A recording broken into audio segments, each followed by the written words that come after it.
பாலஸ்தீன் தான் அரபுகளின் கடைசி வாய்ப்பு.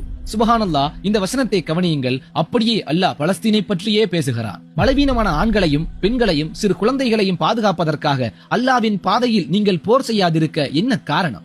அவர்களோ, எங்கள் இறைவனே, அக்கிரமக்காரர்கள் இருக்கும் இவ்வூரை விட்டு எங்களை வெளியாக்குவாயாக, எங்களுக்காக உன்னிடமிருந்து தக்க ஒரு பாதுகாவலனை அளித்தருள்வாயாக, இன்னும் எங்களுக்காக உன்னிடமிருந்து ஒரு உதவியாளனை அளித்தருள்வாயாக என்று பிரார்த்தனை செய்கிறார்கள். இந்த வசனம் மஹ்தி அலைஹிஸ்ஸலாத்தை காத்துக் கொண்டிருக்கும் பலஸ்தீனியர்கள் துஆ செய்தால் எப்படி இருக்கும் அப்படியே இருக்கிறது.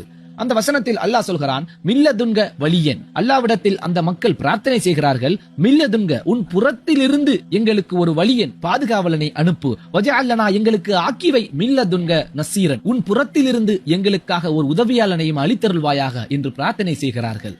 இன்று ஆண்களும் பெண்களும் குழந்தைகளும் கொன்று குவிக்கப்பட்டு எதிர்த்து போராடக்கூட சக்தி இல்லாத நிலையில் வாழ்ந்து கொண்டிருக்கும் இந்த பலஸ்தீனிய மக்களுக்காக நீங்கள் ஏன் போர் செய்யாமல் இருக்கிறீர்கள் என்று அல்லாஹ்வே கேட்கிறான். சுபஹானல்லாஹ். எனவே இதுதான் அல்லாஹ்வின் வாக்கு.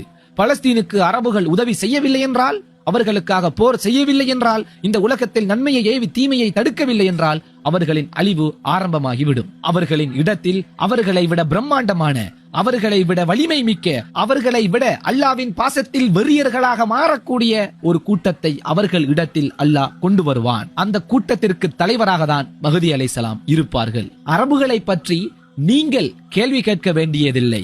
நீங்கள் கேட்க வேண்டிய கேள்வி, அல்லாஹ் மாற்றி கொண்டு வரப்போகும், அல்லாஹ் நேசிக்கும் இந்த கூட்டம் யார்? காலம் நெருங்கிக் கொண்டிருக்கிறது. சிந்தியுங்கள், கண்ணால் பார்ப்பதற்கு முன்னர்.